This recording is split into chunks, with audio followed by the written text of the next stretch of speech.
Problem 2654, minimum number of operations to make all array elements equal to 1.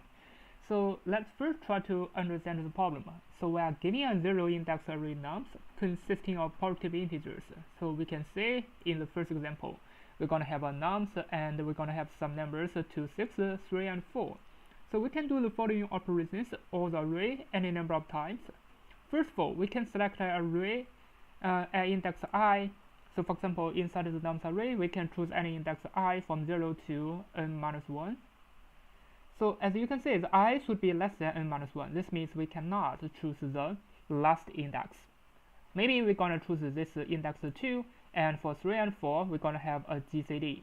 So the GCD of greatest common divisor of 3 and 4, it is 1. So this is going to be the first step. So after that, we can use this one with 4, this one with 6, and this one with 2. So 1 plus 3. So in total, it's going to be 4 operations, and this is going to be the minimum number of operations to make all elements of nums equal to 1. So we're going to return a 4. If it is not possible, we're going to return a negative 1. So in the second example, we can say that it's going to be a negative 1. Why? Because GCD of all those elements is 2. It is not 1. So this means it is impossible to make all the elements equal to 1 if we choose a GCD of this one and with its neighbors next one. It is not possible, so we're going to return a negative 1. So exactly how can we solve the problem?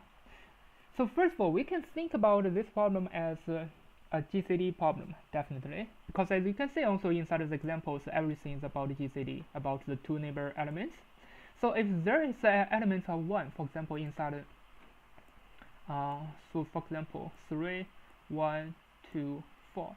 So inside of the array, if there's an element of 1, so this means definitely it is possible. Because the GCD of 1 with any elements, the result is going to be 1. So for example, 1 with 3, it will be 1, 1 with 2, it will be 1, and this one with 4, it's going to be 1. So how many steps? So it's going to be, yeah, it's going to be the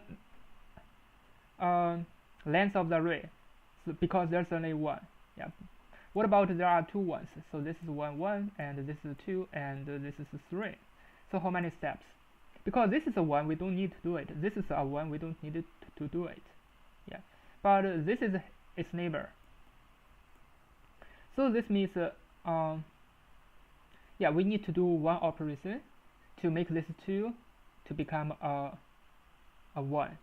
And for this 3, we can do the GCD operation with 3 and 1, and this one going to be 1. Yeah. So let's just try to understand. We can select any index I. So for example, in this example, we can choose this index I. So the index is going to be 2. And we can replace either this one or this one to be a 1. Definitely we're going to replace this one 2 with a 1. And definitely we're going to replace this 3 with a 1. So how many steps? It's going to be 3.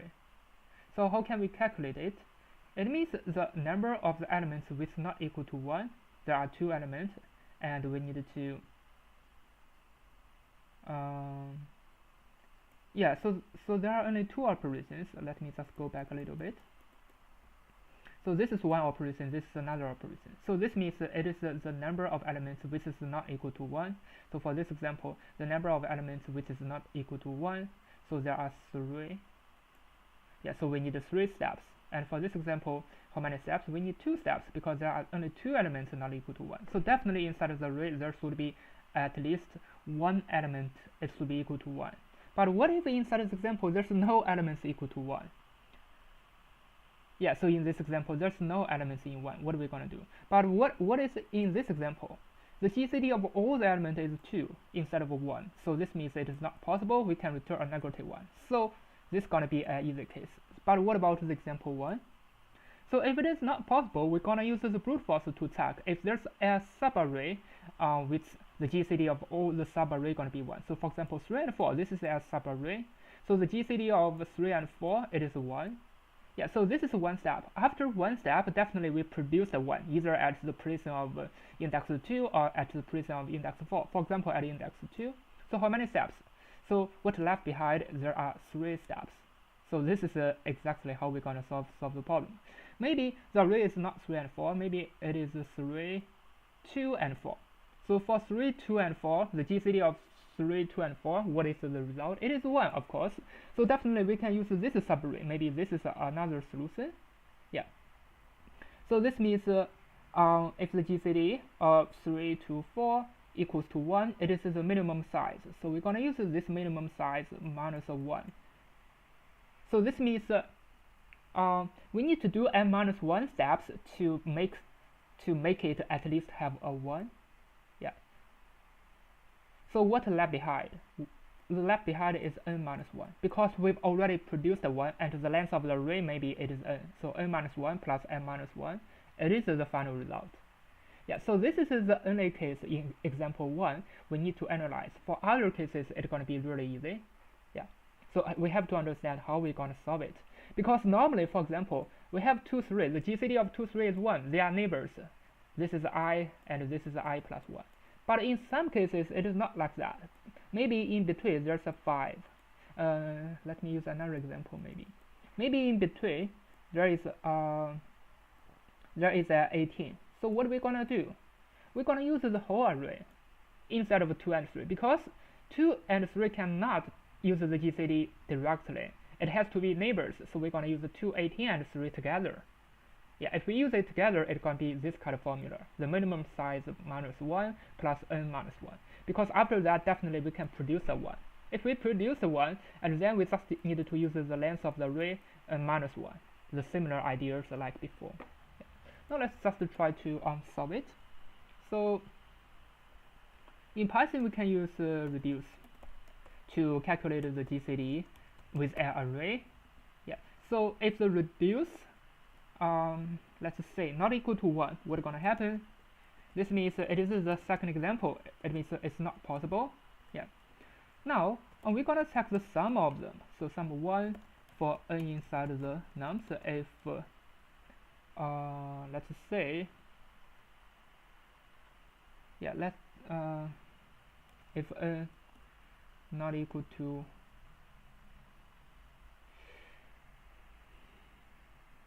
let me think about it. Let's just use the count. Let me prepare the length of the array. Actually, the length of the array is going to be n, and then we're gonna try to count it first. So for example, we're gonna use nums dot count with 1. We're gonna check how many ones. If it is more than 0, definitely it is possible we can directly use the formula. If there is 1, we just need to check how many elements that is not equal to 1, because we only need to turn the elements which is not equal to 1 to be 1. What did I mean? So for example, this is 1, 1, 1, and this is 4, and yeah, this is 3. We only need to take care of this 3 and 4. Definitely we can turn this 3 and 4 to be 1. We just need to check all those elements, so we can return directly sum 1 for n inside the nums if n not equal to 1. We just need to check all those elements which is not equal to 1, because all elements inside of the array going to be more than equal to 1, less than equal to 10 to the power of 6. Definitely there's no element equal to 0. Yeah, that is why we're going to use the GCD to solve the problem. Yeah, so this is our return, and this is just the second case. It means inside of the nums array, definitely there's some element which equals to 1.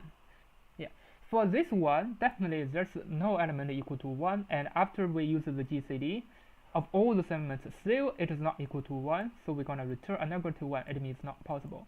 This one, it means possible, and we can solve it directly. Yeah.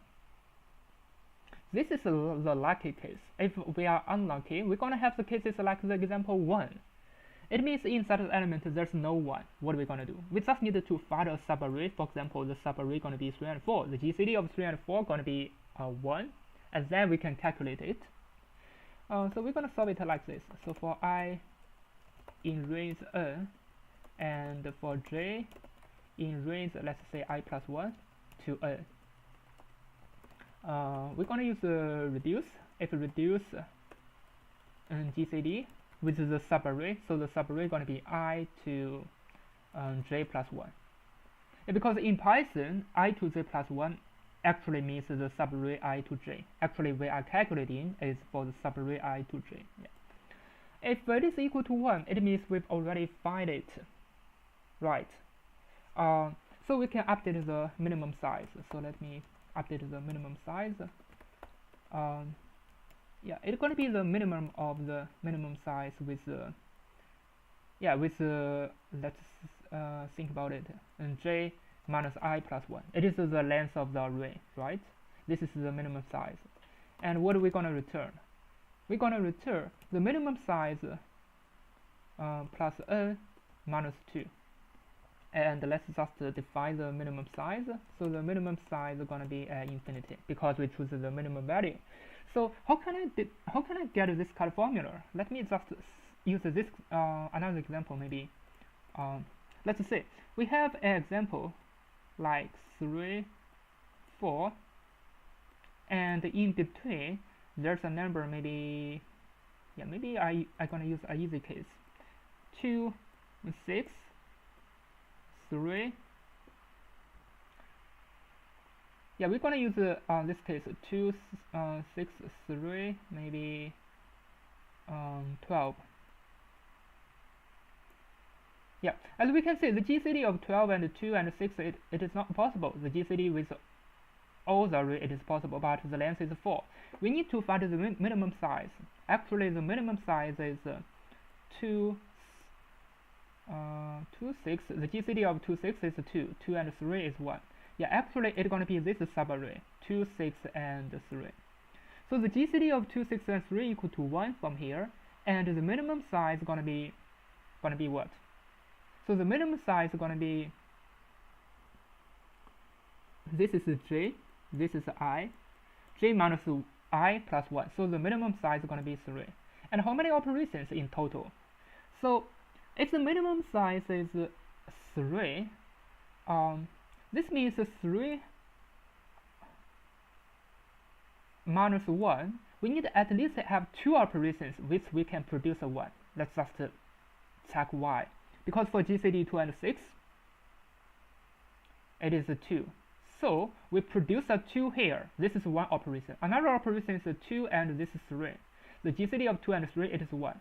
So after 2 operations, after the length of the subarray 3 minus 1 operations, we can produce a 1. So if we produce a 1 here. So this is 3 minus 1 operations. It means the minimum size minus 1 operations. So what left behind is this array. The length of the array is n. And what left behind is n minus 1 operations, because we produced the 1, and what we're going to check is how many elements which is not equal to 1, so we're going to use n minus 1. So that is why we're going to use minimum size plus n minus 2. So this is why we're going to use this kind of formula to solve the problem. Yeah. Now let me just run it and submit it to check if it works. As you can see, it works, and I think the speed is okay. Basically, it is a brute force.